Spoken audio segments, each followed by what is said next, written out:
all of a sudden you got a heart attack, and then 6 months later you're diagnosed with cancer. What was going on in your world? Yeah, really good question. I still don't quite know. I was 46 years old, living the life, as I said.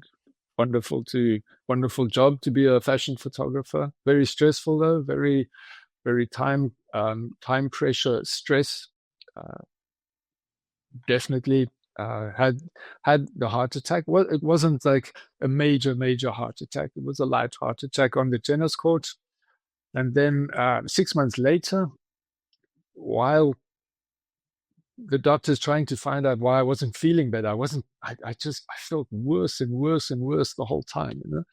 Like we all sort of stumbled onto the cancer diagnosis, the first one. I like separating the two because of my reaction to the first diagnosis and my reaction to the second diagnosis. So the first The first diagnosis sounds like a big wake-up call. How was your reaction to the second diagnosis?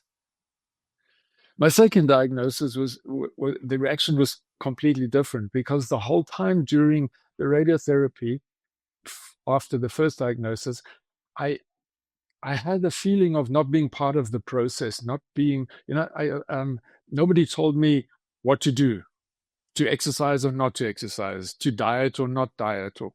But the worst of it is I didn't ask, So, I mean, how's that for not being involved kind of thing in this process? So the second diagnosis, and that somehow stayed in the back of my head.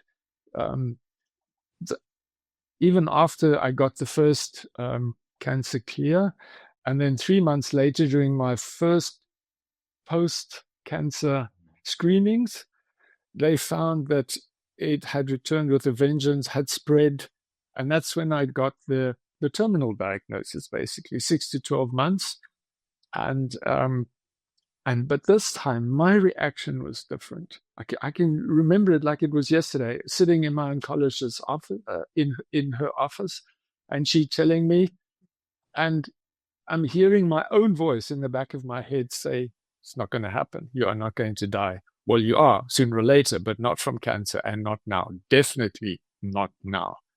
This was going from falling apart after the first diagnosis, the shock, the despair, at that point I had an almost 3-year-old boy and an almost 12-year-old boy, to the second diagnosis, which was totally different.